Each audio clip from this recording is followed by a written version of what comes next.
నమస్కారం. ఘంటారావానికి స్వాగతం. ముందుగా ప్రధానాంశాలు. రాష్ట్రంలో నామినేటెడ్ పదవులు ప్రకటించే దిశగా సీఎం కసరత్తు. ఎన్నికల్లో సీట్లు త్యాగం చేసిన వారికి తొలి దశలో ప్రాధాన్యం.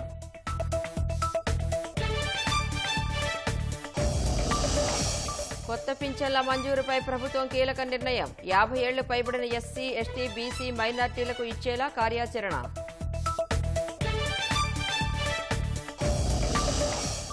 ఇరవై 9 రాజధాని గ్రామాలను సమానంగా అభివృద్ధి చేస్తాం. రైతులకు అనుమానాలను నివృత్తి చేస్తామన్న మంత్రి నారాయణ.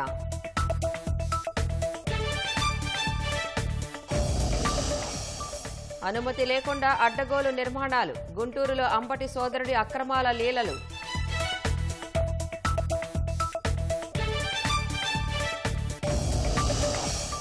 పశ్చిమాసియాలో తారాస్థాయికి చేరిన ఉద్రిక్తతలు. ఇజ్రాయెల్పై ప్రతీకారం తీర్చుకుంటామన్న హెజ్బొల్లా.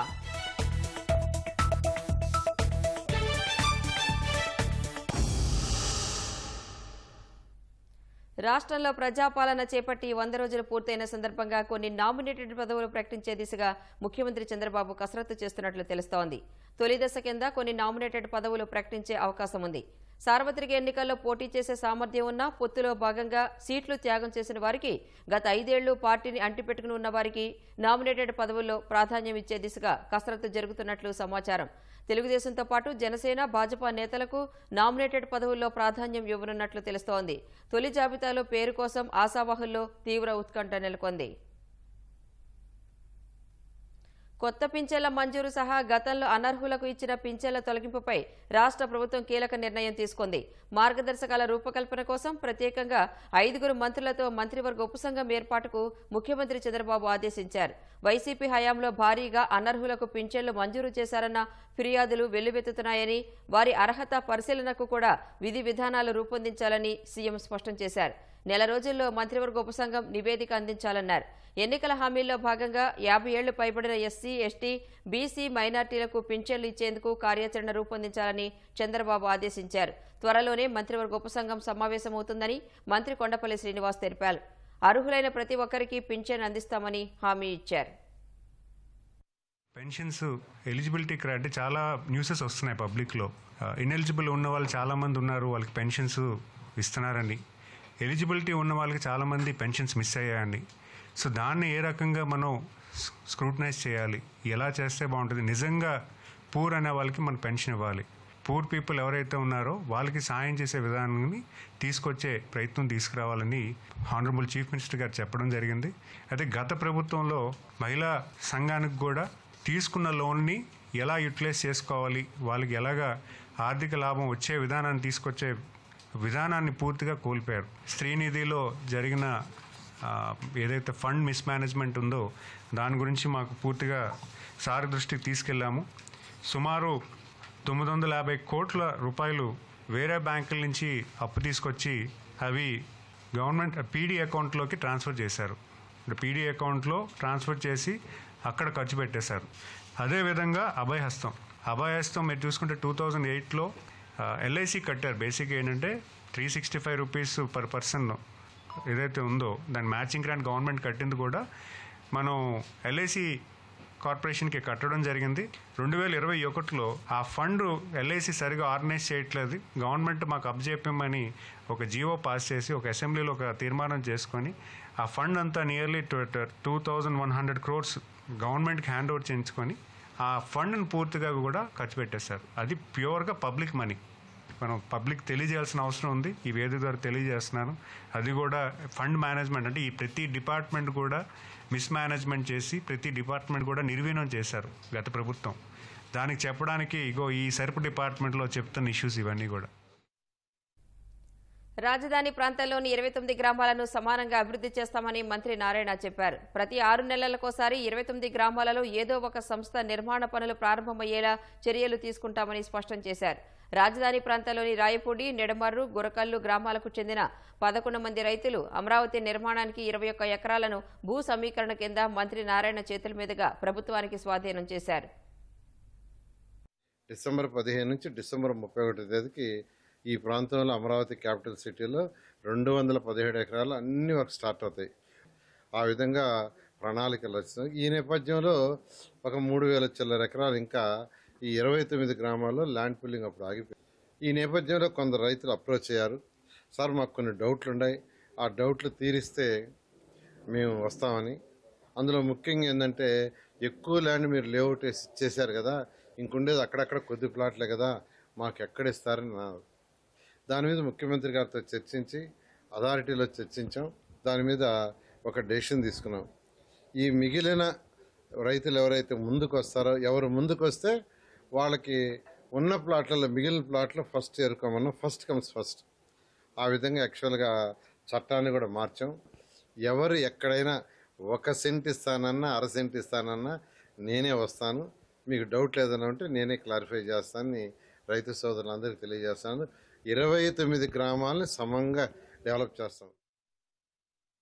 కూటమి ప్రభుత్వం అధికారం చేపట్టి 100 రోజులైన సందర్భంగా ఇది మంచి ప్రభుత్వం అనే కార్యక్రమాన్ని నిర్వహిస్తున్నారు. ప్రకాశం జిల్లా నాగులుప్పలపాడు మండలంలో ఈ కార్యక్రమాన్ని ముఖ్యమంత్రి చంద్రబాబు ప్రారంభించనున్నారు. 100 రోజుల పాలనలో ప్రభుత్వం అమలు చేసిన కార్యక్రమాలు, ఇచ్చిన హామీలు ఏ మేరకు అమలు చేసింది ప్రజల్లోకి తీసుకువెళ్లేందుకు ఈ కార్యక్రమం నిర్వహిస్తున్నారు. మద్దిరాలపాడు జిల్లా పరిషత్ ఉన్నత పాఠశాల మైదానంలో ముఖ్యమంత్రి చంద్రబాబు రచ్చబండ కార్యక్రమం నిర్వహించనున్నారు. ఈ మేరకు సీఎం పర్యటన ఏర్పాట్లను ప్రకాశం జిల్లా కలెక్టర్ తమీం అన్సారియా, ఎస్పీ దామోదర్ పరిశీలించారు. ప్రజా ప్రభుత్వం ఏర్పాటై 100 రోజులు పూర్తయిన సందర్భంగా యువగళం పాదయాత్రలో ఇచ్చిన హామీలు అమలుకు శ్రీకారం చుట్టినట్లు మంత్రి నారా లోకేష్ తెలిపారు. యువగళం పాదయాత్ర 100 రోజులైన సందర్భంగా గతేడాది చిత్తూరు జిల్లా బంగారుపాళ్యం వద్ద కిడ్నీ రోగులకు డయాలసిస్ కేంద్రం ఏర్పాటు చేస్తామని హామీ ఇచ్చినట్లు లోకేష్ గుర్తు చేశారు. ఇచ్చిన మాట ప్రకారం 3 కోట్లతో ఏర్పాటు చేసిన డయాలసిస్ సెంటర్ను నేడు ప్రారంభించనున్నట్లు ఆయన తెలిపారు. రేణిగుంట విమానాశ్రయంలో లోకేష్కు తెలుగుదేశం నేతలు ఘనస్వాగతం పలికారు. ఈ ఏడాది జూన్ 12న సీఎంగా ప్రమాణ స్వీకారం చేసిన చంద్రబాబు నేటితో 100 రోజుల పాలన పూర్తి చేసుకుంటున్నారు. ఆర్థిక కష్టాలు వెంటాడుతున్నా ఏపీకి పూర్వ వైభవం తీసుకొచ్చే దిశగా ఆయన 100 రోజుల్లో గట్టి ప్రయత్నమే చేశారు. 10 లక్షల కోట్లకు పైగా అప్పు భారం ఉన్నా ప్రజల అవసరాలు తీర్చే విషయంలో ఏమాత్రం వెనుకడుగు వేయలేదు. 100 రోజుల్లోనే 100కు పైగా అభివృద్ధి, సంక్షేమ కార్యక్రమాలను అమలు చేసి తనకున్న పరిపాలన అనుభవం ఏ పార్టీదో చాటారు. సీఎంగా అధికార పగ్గాలు చేపట్టే నాటికి రాష్ట్ర ఖజానా దివాలా తీసినా అభివృద్ధి, సంక్షేమ ఫలాల్ని ప్రజలకు అందించే విషయంలో చంద్రబాబు దృఢచిత్తంతో ముందుకు సాగుతున్నారు. పెన్షన్లు ఒకేసారి 1000 రూపాయల చొప్పున పెంచి మాట నిలబెట్టుకున్నారు. బకాయిలు 3000 కలిపి 7000 చొప్పున 64 లక్షల మందికి పైగా ఇచ్చి చరిత్ర సృష్టించారు. 16,437 ఉపాధ్యాయ నియామకాలకు మెగా డీఎస్సీకి చర్యలు తీసుకున్నారు. పేదల ఆకలి తీర్చేందుకు రాష్ట్ర వ్యాప్తంగా 100కు పైగా అన్న క్యాంటీన్లను పునరుద్ధరించారు. ఆగస్టు 15న తొలి దశ కింద లాంఛనంగా వీటిని ప్రారంభించి మలి దశలో మరో 75 క్యాంటీన్లు అందుబాటులోకి తెచ్చారు. 15,000 కోట్లు రాజధాని నిర్మాణానికి రుణం వచ్చేలా పోలవరం ప్రాజెక్టు మొదటి దశ పూర్తి కావడానికే 12,000 కోట్లు ఇవ్వడానికి కేంద్ర కేబినెట్ అంగీకరించేలా కృషి చేశారు. Amaravati outer ring road, railway line కు కేంద్రం ఆమోదముద్ర వేసింది. మొదటి 100 రోజుల్లోనే ఇది మంచి ప్రభుత్వం అని ప్రజలు ముద్ర వేశారు. ప్రజలు శభాష్ అన్నారు. ఈరోజు ఎన్డీఏ ప్రభుత్వం చంద్రబాబు గారి నాయకత్వంలో నంబర్ 1 గా ముందుకెళ్తా ఉంది. దేశంలోనే మొదటి 100 రోజుల్లో 100కు పైగా ఘన విజయాలు సాధించిన ప్రభుత్వం ఏదీ లేదు. ఒకే ఒక ఏపీ ఆంధ్రప్రదేశ్ ప్రభుత్వం మాత్రమే సాధించింది. 3,000 పెన్షన్ 4,000 చేశారు చంద్రబాబు గారు. అన్న క్యాంటీన్లు ఓపెన్ చేపించారు. ఎన్నో సంక్షేమ పథకాలు అమలైనాయి. వరద బాధితులు ప్రత్యక్షంగా 10 రోజులు వరదల్లో బురదల్లో తిరుగుతూ ఇది ప్రజల ప్రభుత్వం అనిపించారు. ల్యాండ్ టైటిలింగ్ యాక్టును రద్దు చేసి ప్రజల ఆస్తులకు చంద్రబాబు రక్షణ కల్పించారు. డ్వాక్రా మహిళలకు వడ్డీ లేని రుణాలు 5 లక్షల నుంచి 10 లక్షలకు పెంచారు. కర్నూలు జిల్లా ఓర్వకల్లు, కడప జిల్లా కొప్పర్తి పారిశ్రామిక పార్కుల్ని కేంద్రం ఆమోదించేలా చంద్రబాబు చొరవ చూపారు. ఉత్తరాంధ్ర, రాయలసీమలోని 7 వెనుకబడిన జిల్లాలకు కేంద్రం నుంచి ప్రత్యేక నిధులు కేటాయించగా ప్రకాశం జిల్లాను ఈ జాబితాలో చేర్పించారు. విశాఖ రైల్వే జోన్ కు 52 ఎకరాలు పూర్తి హక్కులతో కేటాయింపులు చేశారు. పంచాయతీలకు 1,452 కోట్లు, రైతులకు ధాన్యం బకాయిలు 1,674 కోట్లు విడుదల చేశారు. ఆరోగ్యశ్రీకి జగన్ 1,600 కోట్లు బకాయిలు పెట్టగా ఇప్పటి వరకు 700 కోట్లు బకాయిలు ప్రభుత్వం చెల్లించింది. నీరు చెట్టు బకాయిలు 256 కోట్లు, రాజధాని కౌలు రైతుల బకాయిలు 400 కోట్లు, పేదల గృహ నిర్మాణ బకాయిలు 50 కోట్లు చెల్లించారు. రేషన్ దుకాణాల్లో బియ్యంతో పాటు పంచదార, గోధుమ పిండి ఇస్తున్నారు. కందిపప్పు ధర మార్కెట్లో 180 ఉంటే దాన్ని ప్రత్యేక కౌంటర్ల ద్వారా 150కి తగ్గించారు. ఉచిత ఇసుక విధానాన్ని ప్రవేశపెట్టారు. ఆన్లైన్ బుకింగ్ కోసం ప్రత్యేక పోర్టల్ యాప్ను అందుబాటులోకి తెచ్చారు. నూతన ఎక్సైజ్ విధానం ద్వారా మద్యం ధరలు తగ్గుదలకు నిర్ణయం తీసుకున్నారు. చేనేత వృత్తిదారులకు జీఎస్టీ ఎత్తివేత హామీ ఇచ్చారు. మత్స్యకారుల ఉపాధిని దెబ్బతీసే 217 జీవోను రద్దు చేశారు. అర్చకుల వేతనాలు 10,000 నుంచి 15,000కు, నాయి బ్రాహ్మణుల వేతనాలు 15,000 నుంచి 25,000కు పెంచారు. ఉపాధి హామీ పథకం ద్వారా 6.50 కోట్ల పని దినాలు పెంచడం వల్ల 54 లక్షల మందికి అదనంగా లబ్ధి చేకూరింది. ప్రభుత్వ ఉద్యోగులకు 1వ తేదీనే జీతాలిస్తున్నారు. వారిచ్చిన హామీల కంటే భిన్నంగా ఇంకా ముందుకు వెళ్ళి వారు చేశారు. 100 రోజు పరిపాలన 1000 అడుగులేసే దిశగా వారు అనడం అనేది మాకు శుభసూచకం. గత ప్రభుత్వం లాగా ఎటువంటి తప్పులు చేయకుండా మంచి బాధ్యత తీసుకుని ఎటువంటి విషయాల్లో కూడా పొరపాటు లేకుండా పనిచేయమని వారు చెప్పారు. అదేవిధంగా వెళ్తున్నాం. విజయవాడ నగరం వరద ముంపునకు గురైనప్పుడు సీఎం చంద్రబాబు 10 రోజుల పాటు బస్సులోనే ఉండి బాధితులకు సత్వర సహాయక చర్యలు చేపట్టడంతో పాటు రెట్టింపు సహాయాన్ని అందించారు. ఇటీవల వరద ముంపునకు గురైన బాధితులకు కూటమి ప్రభుత్వం ఎంతో అండగా నిలిచింది. మునుపెన్నడూ లేని విధంగా మెరుగైన ప్యాకేజీని సీఎం ప్రకటించారు. అచ్యుతాపురం ఫార్మా ప్రమాద మృతులు 17 మందికి ఒక్కొక్కరికి 1 కోటి చొప్పున 17 కోట్లు, తీవ్రంగా గాయపడ్డ 36 మందికి ఒక్కొక్కరికి 50 లక్షలు, గాయపడ్డ 10 మందికి ఒక్కొక్కరికి 25 లక్షల ఆర్థిక సాయం అందజేశారు. తుంగభద్రలో కొట్టుకుపోయిన గేటును వరద సమయంలోనే బిగించి రాయలసీమకు సాగు, తాగునీటికి రక్షణ కల్పించడంలో కూటమి ప్రభుత్వం కీలక పాత్ర పోషించింది. బుడమేరు గండ్లను యుద్ధ ప్రాతిపదికన పూడిపించారు. బీపీసీఎల్ కంపెనీ ఏపీలో 70,000 కోట్ల పెట్టుబడులు పెట్టేందుకు చొరవ చూపింది. జరిగిన 100 రోజుల్లో గత ప్రభుత్వం చేసిన అప్పులు ఊబిలో ఉన్న మనం ఈ ముందు ప్రజల కోసం ఏం చేస్తున్నాం, ఇచ్చిన హామీలు, పెన్షన్ కార్యక్రమం కానివ్వండి, ఇటువంటి కార్యక్రమాలన్నీ ముందు ఇచ్చి చేసుకుంటూ వస్తుంటాయి. ఈ సమయంలోనే వరదలు వచ్చాయి. వరదల బీభత్సాన్ని కూడా ఏ విధంగా ధైర్యంగా ఎదుర్కొన్నాం. ఈరోజు దేనికి ఇటువంటి విపత్కర పరిస్థితులను కూడా ఎదుర్కొనే నాయకత్వం మన దగ్గర ఉందని చంద్రబాబు నాయుడు గారు మరోసారి రుజువు చేసి ఎమ్మెల్యేలకి, ఎంపీలకి మార్గనిర్దేశకత్వం చేశారు. పర్యటనల వేళ పరదాలు, ట్రాఫిక్ అంతరాయాలు, చెట్ల నరికివేతలు లాంటివి లేకుండా చంద్రబాబు కీలక నిర్ణయాలు తీసుకున్నారు. గత ప్రభుత్వ ప్రజా వ్యతిరేక విధానాలపై 7 శ్వేతపత్రాలు విడుదల చేయడంతో పాటు మైనింగ్, ఎక్సైజ్, ఉన్నతాధికారుల సస్పెన్షన్లు వంటి కఠిన చర్యలు తీసుకున్నారు. విభజన సమస్యలపై ఏపీ, తెలంగాణ ముఖ్యమంత్రుల భేటీ సుహృద్భావ వాతావరణంలో సాగింది. రాజధాని రైతులకు 5 ఏళ్ల పాటు కౌలు పొడిగించారు. పట్టాదారు పాసు పుస్తకాల్ని రాజముద్రతో ఇచ్చే ప్రక్రియకు శ్రీకారం చుట్టారు. గత ప్రభుత్వం చేపట్టిన అడ్డగోలు భూముల రీసర్వేను నిలిపేశారు. ఈ 100 రోజుల్లో ఏదైతే కార్యక్రమాలు ఇచ్చిన మాట ప్రకారము గత ప్రభుత్వంలో చేసిన అరాచకాలు, అక్రమాలు ఇవన్నీ కూడా కార్యకర్తలు, అన్ని పార్టీల వాళ్ళు కూడా ఇబ్బందులు పడ్డారు. కానీ మన ప్రభుత్వం వచ్చిన తర్వాత మనం మార్పు అనేది చూపెట్టాలా, మనం కూడా వాళ్ళ దారిలో వెళ్ళకూడదని చెప్పి కూడా పదే ఆ డిస్కషన్స్ జరుగుతున్నాయి.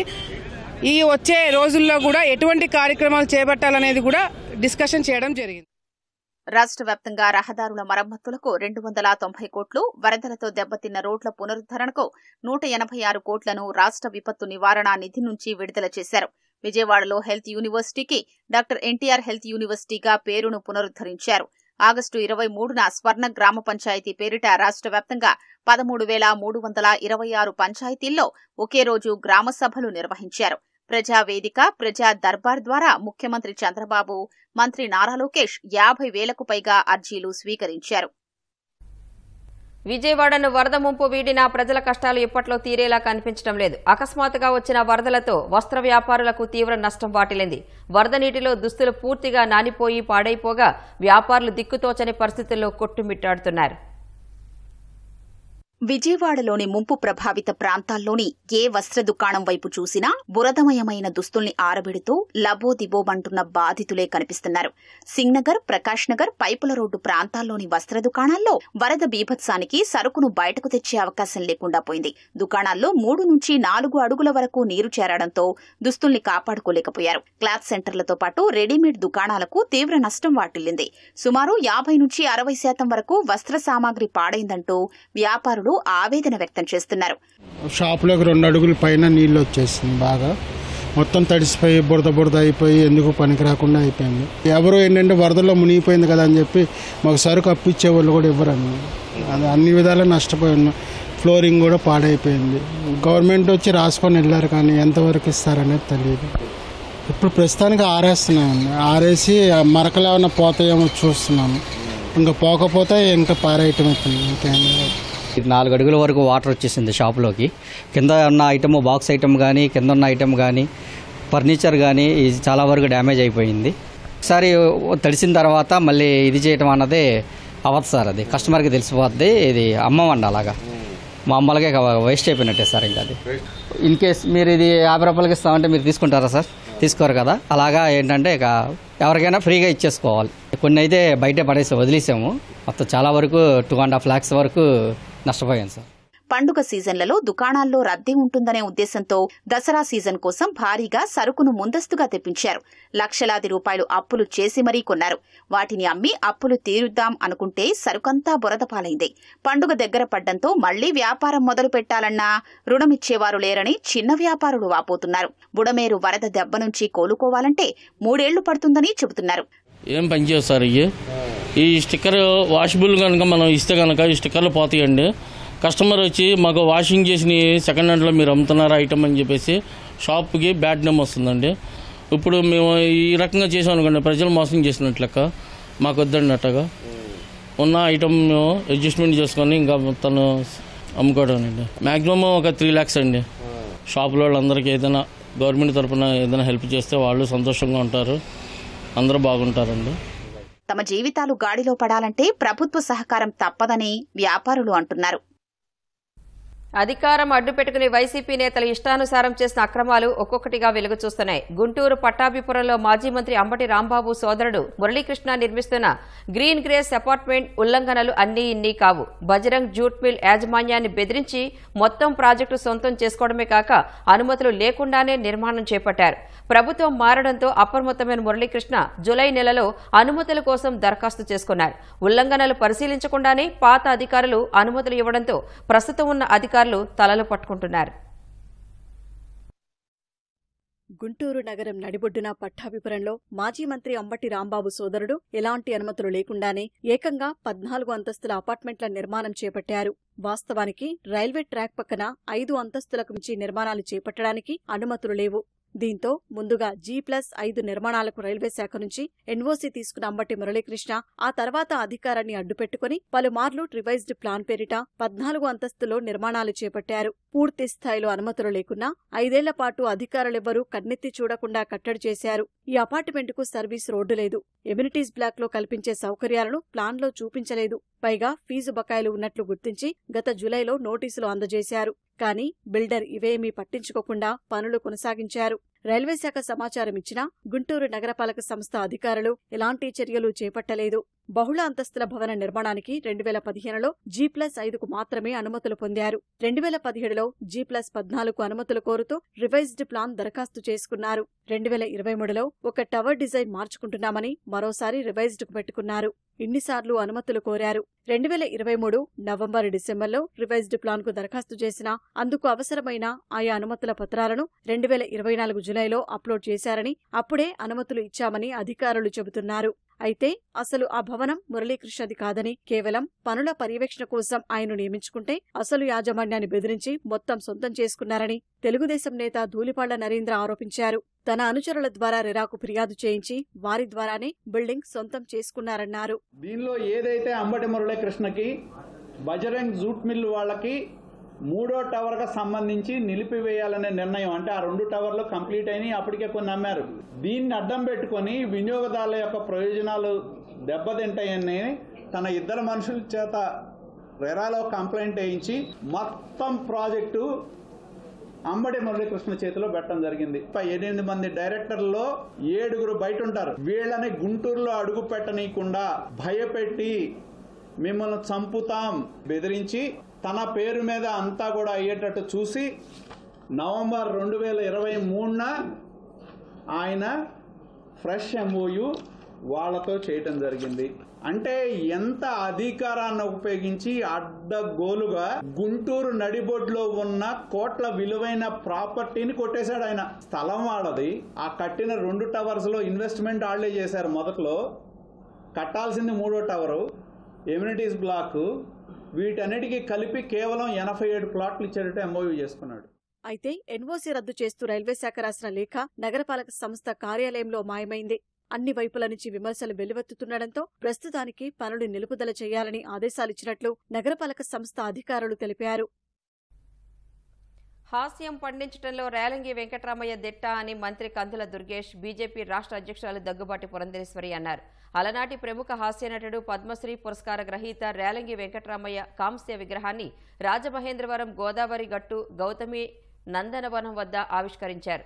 మంత్రి దుర్గేష్, ఎంపీ పురంధేశ్వరి కార్యక్రమంలో పాల్గొని విగ్రహాన్ని ఆవిష్కరించారు. తన తండ్రి ఎన్టీఆర్కు రేలంగితో ఎంతో అనుబంధం ఉందని పురంధేశ్వరి గుర్తు చేసుకున్నారు. రేలంగి తరువాత ఎందరో నటులు వచ్చినప్పటికీ రేలంగికి గల ఉచ్చారణ, హావభావాలు మరెవరికీ రాలేదని మంత్రి అన్నారు. కార్యక్రమంలో వివిధ రంగాల ప్రముఖులు, కూటమి నాయకులు, కార్యకర్తలు పాల్గొన్నారు. హాస్య బ్రహ్మ రేలంగి వెంకటరామయ్య గారి విగ్రహావిష్కరణ ఆ కార్యక్రమంలో నేను పాల్గొనడం అనేది నా అదృష్టంగా నేను భావిస్తున్నాను. వారికి హాస్య బ్రహ్మ అన్న బిరుదు అందం కాదు, ఆ బిరుదుకి వారు అందం అని చెప్పి నేనైతే భావిస్తాను. ఎందుకంటే వారు పండించినట్టుగా హాస్యాన్ని నేటి వరకు కూడా ఒక అద్భుతమైనటువంటి హాస్య నటుల్ని ఇంకా చూడవలసి ఉన్నది అని చెప్పి నేను భావిస్తాను. రేలంగి వెంకటరామయ్య గారు అన్ని రసాల్ని పలికించగలిగేటువంటి అద్భుతమైన నటులు. ఆయన యొక్క డిక్షన్ కానీ, హావభావాలు కానీ, అభినయం కానీ ఇవన్నీ కూడా ఇవాళ కూడా ప్రేక్షకుల మనసులో చిరస్థాయిగా నిలిచిపోయినటువంటి అంశాలు. అదేవిధంగా రేలంగి వెంకటరామయ్య గారు గతంలో రాజమండ్రి వచ్చినప్పుడు ఇక్కడ భవిడిపాటి కామేశ్వరరావు గారు ఆ రోజుల్లో అద్భుతమైనటువంటి హాస్య రచనలు చేసేటువంటి కామేశ్వరరావు గారి ఆధ్వర్యంలో ఇక్కడ స్థానికంగా ఉన్న వారందరూ కలిసి రేలంగి వెంకటరామయ్య గారికి హాస్య నట చక్రవర్తి అనే బిరుదుని ఇదే గడ్డ మీద ఇచ్చారనేటువంటి మాటని ఈ సందర్భంగా గుర్తు చేస్తూ, కోల్కతాలో వైద్య విద్యార్థినిపై అత్యాచార ఘటనను నిరసిస్తూ 41 రోజులుగా చేస్తున్న ఆందోళనను కోల్కతా వైద్యులు తాత్కాలికంగా విరమించారు. రేపటి నుంచి అత్యవసర సేవలకు హాజరవుతామని ప్రకటించారు. 2 రోజుల క్రితం సీఎం మమతా బెనర్జీతో జూనియర్ వైద్యులు సమావేశమయ్యారు. వారి పలు డిమాండ్లను మమత అంగీకరించారు. కోల్కతా నగర పోలీస్ కమిషనర్ వినీత్ గోయల్ను బదిలీ చేశారు. నూతన కమిషనర్గా మనోజ్ కుమార్ వర్మను నియమించారు. Medical education director Kaustav Nayak, health service director Debashish హల్దేర్ను వారి పోస్టుల నుంచి తొలగించనున్నట్లు ప్రకటించారు. 2వ విడతగా బెంగాల్ ప్రభుత్వ ప్రధాన కార్యదర్శి మనోజ్ పంత్తో బుధవారం వైద్య విద్యార్థులు చర్చలు జరిపారు. ఆందోళన విరమించే ముందు ఆరోగ్య శాఖ కార్యాలయం నుంచి సిబిఐ కార్యాలయం వరకు ర్యాలీ చేపట్టనున్నట్లు వారు తెలిపారు. ప్రభుత్వానికి వారం రోజుల సమయం ఇస్తామని, అప్పటికీ డిమాండ్లు పూర్తిగా అమలు చేయకపోతే మళ్లీ నిరసన చేపడతామని చెప్పారు.